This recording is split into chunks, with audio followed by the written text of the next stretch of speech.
So hello everyone, good morning, जय हिंद, नमस्कार। तो कैसे हैं आप सब? उम्मीद करता हूं आप लोग बहुत अच्छे होंगे। तो फ्रेंड्स, आज की वीडियो में मैं आप लोग को इंडिया पोस्ट जीडीएस की थर्ड मेरिट लिस्ट के बारे में बताने वाला हूं। जैसा कि आप सबको पता है कि जीडीएस के सेकंड मेरिट लिस्ट जारी होने के बाद बहुत ही बेसब्री से छात्र और छात्राओं को जीडीएस के थर्ड मेरिट लिस्ट का इंतजार है, कि बहुत सारे बच्चों को जीडीएस का सेकंड मेरिट लिस्ट में अच्छा खासा परसेंटेज होने के बावजूद भी उनका सिलेक्शन नहीं हो पाया, उनको छाड़ दिया गया है। तो उनका बहुत ही बेसब्री से जीडीएस का थर्ड मेरिट सूची का इंतजार है। तो क्या उनका थर्ड मेरिट सूची में नाम आ पाएगा कि नहीं आ पाएगा, उन लोगों के बेसब्री से इंतजार है, क्योंकि आखिरकार उनका जो इंतजार है वो कब समाप्त होगा, आखिरकार जीडीएस का थर्ड मेरिट लिस्ट रिजल्ट कब जारी होगा। और बहुत सारे स्टूडेंट का सवाल है कि सर यहाँ पे जो रिजल्ट जारी हो जाएगी तो जीडीएस का जो रिजल्ट है उसका पीडीएफ हम कहाँ से प्राप्त कर पाएंगे, है ना। और इस वीडियो में मैं आप लोगों को इसकी पूरी जानकारी स्टेप बाय स्टेप जो है कवर करवाने वाला हूँ। और साथ ही साथ इस वीडियो में मैं आप लोगों को जीडीएस का जो थर्ड मेरिट सूची है वो कब आने वाली है, कौन सी डेट को आने वाली है, और इस बार कितने नंबर वाले बच्चों का इसमें सिलेक्शन देखने को मिलेगा, है ना। और स्टेट वाइज जो यहाँ पे कट ऑफ है, स्टेट वाइज कट ऑफ कम जाने वाला है या हाई जाने वाला है ना, बहुत कम जाएगा या बहुत हाई जाएगा, है ना, क्या रहने वाली है, ये मैं आप लोग को जो एक्सपेक्टेड कट ऑफ है वो मैं आप लोग को बताने वाला हूँ। और क्या जो बच्चे का 60%, 70% है, 80% है, उन बच्चों का इसमें मौका मिल पाएगा, मतलब उनका जो सिलेक्शन है इसमें हो पाएगा या नहीं हो पाएगा ना। और जिन बच्चों का सिलेक्शन हो चुका है सेकंड मेरिट सूची में, उनको क्या करना चाहिए, मतलब कौन कौन से जो डॉक्यूमेंट्स ऐसे हैं उनको रेडी करनी चाहिए, है ना, और कौन कौन से डॉक्यूमेंट्स को पहले से जो है बना कर रखना चाहिए। पूरी जानकारी को मैं आप लोगों को इस वीडियो में स्टेप बाय स्टेप जो है बताने वाला हूं। तो वीडियो का पूरा वॉच करिएगा, अंत तक देखिएगा, ताकि आप लोगों को लास्ट तक सारी जानकारी अच्छे से जो है समझ में आ जाए और आप लोगों को कोई दिक्कत नहीं है। जैसे कि मैंने आप लोगों को जो पिछली जो वीडियो बनाया था उसमें भी मैं आप लोगों को डॉक्यूमेंट्स वेरिफिकेशन के बारे में बताया था ना, जो कि बहुत ही महत्वपूर्ण है, जो कि मैं हर एक वीडियो में बताता हूं और इस वीडियो में भी मैं आपको बताऊंगा, ना। तो फ्रेंड्स, आइए वीडियो को शुरू करते हैं बिना देर किए हुए। तो वीडियो को शुरू करने से पहले मैं आप लोगों को बता देना चाहता हूं कि जितने भी स्टूडेंट्स मेरे वीडियो को देख रहे हैं, चाहे वो छात्र छात्रा हो या उनके पेरेंट्स हो, माता पिता हो, भाई बहन हो या उनके फ्रेंड्स लोग, है ना, सबसे पहले आप कमेंट करके कमेंट बॉक्स में अपना अपना परसेंटेज बताएं।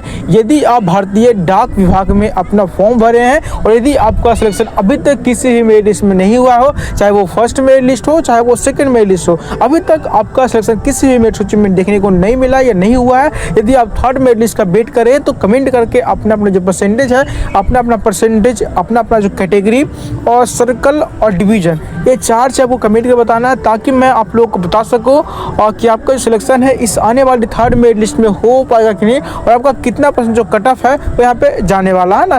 पूरी जानकारी को मैं आप लोगों को इस वीडियो में बताऊंगा और मैं एक अच्छा एडवाइस दे सकूँ कि यदि आप लोगों का सिलेक्शन नहीं हो रहा, आप लोगों का कम परसेंट है, तो आप लोगों को कौन सा स्टेट से फॉर्म को भरना चाहिए या आप लोगों के लिए एक अच्छा जॉब क्या होना चाहिए, ना। इस सारी जानकारी को मैं आप लोगों को जो है सजेशन दे सकता हूँ। तो कमेंट करके अपना जो भी मैं आप लोगों को बताया परसेंटेज, तो वो हमें कमेंट करके बताइए, है ना। तो फ्रेंड्स, आइए वीडियो को शुरू करते हैं और स्टेप बाय स्टेप जो है सारी जानकारी को यहाँ पे हम कवर करते हैं, ना।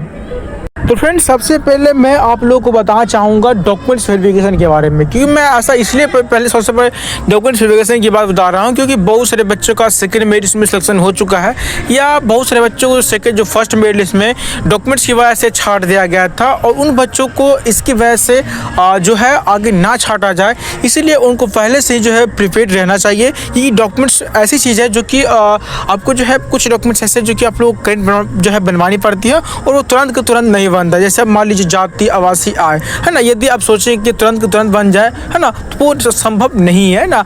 और इस सारी डॉक्यूमेंट्स को पहले से बनवा के यहाँ पे रेडी करना पड़ेगा, इसलिए मैं कह रहा हूँ आपको पहले से प्रिपेयर होने की यहाँ पे आवश्यकता है। और जिन बच्चों को जो है सिलेक्शन हो चुका है जीडीएस के सेकंड मेरिट सूची में, फर्स्ट मेरिट सूची में, यदि और उनका डॉक्यूमेंट्स वेरिफिकेशन की प्रक्रिया करवाना चाहते हैं तो उनको क्या क्या जो है डॉक्यूमेंट्स को यहाँ पे प्रिपेयर करना है वो मैं आप लोग यहाँ पे बता देता हूँ, है ना। तो ये मैं आपको बता दूँ, यदि आपका सिलेक्शन भारतीय डाक विभाग अर्थात इंडिया पोस्ट जीडीएस के द्वारा किसी भी मेरिट सूची में हुआ हो, चाहे वो थर्ड मेरिट सूची हो, चाहे वो फर्स्ट मेरिट सूची हो, चाहे वो सेकंड मेरिट सूची हो, यदि आपका सिलेक्शन भारतीय डाक विभाग की किसी भी मेरिट सूची में हुआ हो, यदि आप डॉक्यूमेंट वेरिफिकेशन की प्रक्रिया करवाना चाहते हैं या करवाएंगे, तो उसके लिए आपको पहले से प्रिपेयर होना जरूरी है। और प्रिपेयर होने के लिए आपके पास कौन कौन सी डॉक्यूमेंट्स की आवश्यकता पड़ सकती है ना, ये जानने के लिए आपको जो है आवश्यकता है। चलिए मैं आप लोगों को वो सारे डॉक्यूमेंट्स यहाँ पे जिक्र कर देता हूँ। और यदि आप जब जो है डॉक्यूमेंट्स को मैं आपका जिक्र करूँगा तो उस टाइम स्क्रीनशॉट आप ले लीजिएगा, है ना, ताकि आपको जो है डॉक्यूमेंट्स को यहाँ पे प्रिपेयर करने में और एग्जीक्यूट करने में काफ़ी हेल्पफुल साबित हो सके, है ना। चलिए मैं आप लोगों को जो स्टेप बाय स्टेप बता देता हूँ। तो सबसे पहले आप इसका स्क्रीनशॉट ले लीजिए, है ना।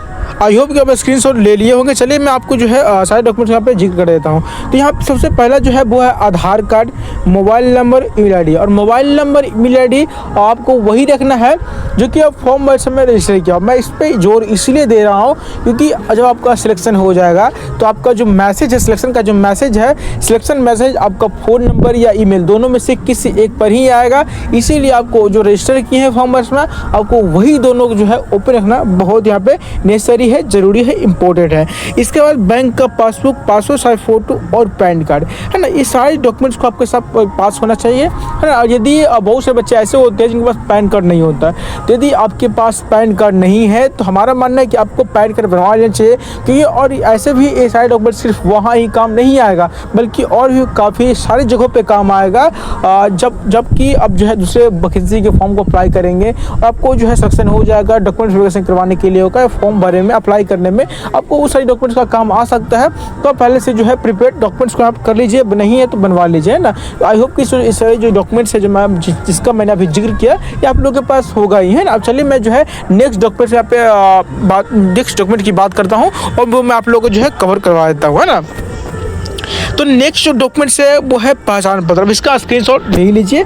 पहचान पत्र, इसका संबंध है आइडेंटिटी कार्ड से। मान लीजिए आप 10th क्लास में, चूँकि ये 10th लेवल की वैकेंसी है, इसलिए इसमें 10th क्लास का जो है आइडेंटिटी कार्ड यहाँ पे लगने वाला है ना। तो आपके पास 10th क्लास का जो आइडेंटिटी कार्ड है तो आपको वहाँ पे वो लेके जानी है ना। इसके बाद 10वीं का मार्कशीट, है ना। 10वीं का मार्कशीट, इसका मतलब यदि आपके पास 10वीं का जो मार्कशीट है तो 10वीं का मार्कशीट क्या करना है, आपको वहाँ पे लेके जानी है। उसके बाद इंटर का मार्कशीट, चूँकि इंटर का जो मार्कशीट है वो ऑप्शनल है, मतलब यदि आप ना भी ले जाइएगा फिर भी कोई दिक्कत नहीं होगा, हालांकि इंटर का मार्कशीट आप ले ही लीजिएगा ना। तो फ्रेंड्स उसके जो बाद है वो है जीडीएस का आवेदन फॉर्म, है ना। जीडीएस का क्या है, आवेदन फॉर्म है। तो यदि आप जो है फॉर्म भरे होंगे तो उसका जो प्रिंट है ना वो आपको वहाँ पे लेके जानी है ना। वो फॉर्म को प्रिंट आपको वहाँ पे लेके जानी होती है। उसको जीडीएस का सिलेक्शन लिस्ट का पीडीएफ, तो जीडीएस का जो सिलेक्शन लिस्ट है ना उसका पीडीएफ आपको वहाँ पे लेके जानी है। और आय प्रमाण पत्र, जाति प्रमाण पत्र और निवास प्रमाण पत्र, तो ये तीनों जो प्रमाण पत्र है ना आपको वहाँ पे लेके जानी है। और याद रखिएगा कि ये तीनों प्रमाण पत्र आपके पास करेंट होने चाहिए। यदि आपके पास करेंट प्रमाण पत्र नहीं है तो आप करेंट प्रमाण पत्र कर लिए बनवा लीजिए, और इसको बनाने में आपको कोई भी पैसा नहीं लगने वाला, और फ्री में जो है आप बनवा सकते हो, और वो भी बहुत ही जल्दी बनवा सकते हैं। इसको बनवाने में 10 दिन का टाइम लगता है, तो आप बनवा ही लीजिएगा, है ना। और तीनों को तीनों करेंट होना चाहिए। और याद रखिएगा ये आय प्रमाण पत्र आपके माता पिता में से किसी एक का होना चाहिए, और जाति प्रमाण पत्र और निवास प्रमाण पत्र आपका होना चाहिए, है ना। तो आप बनवा ही लीजिए और सारे डॉक्यूमेंट्स को आप रेडी कर लीजिए, और इंटर का मार्क्स ना भी रहेगा, कोई दिक्कत नहीं होने वाली है। तो फ्रेंड चलिए अब मैं आपको बता देता हूँ कि आपकी जो थर्ड मेरिट लिस्ट है वो कब आने वाली है, कौन सी डेट को आने वाली है ना। जैसा कि आप लोगों ने देखा कि जीडीएस का जो फर्स्ट मेरिट लिस्ट है ये 21 मार्च 2025 को आया, और इसमें टोटल जो बच्चों को सिलेक्ट किया गया है 21,413 बच्चों को जो है टोटल शॉर्ट लिस्टेड किया गया है, और ये 21 मार्च 2025 को जारी हुआ था। और इसके जस्ट 30 डेज के बाद था जीडीएस का सेकेंड मेरिट सूची को जारी किया गया। और ये जो लिस्ट आई है ना ये 21 अप्रैल 2025 को जीडीएस का सेकेंड मेरिट लिस्ट को जारी किया गया था, है ना। और आई होप कि जीडीएस का जो थर्ड मेरिट लिस्ट है इसको जो है मई, है ना, मई की जो है वो लास्ट वीक तक आने की पूरी संभावना बताई जा रही है, और ये जारी कर दिया जाएगा, है ना।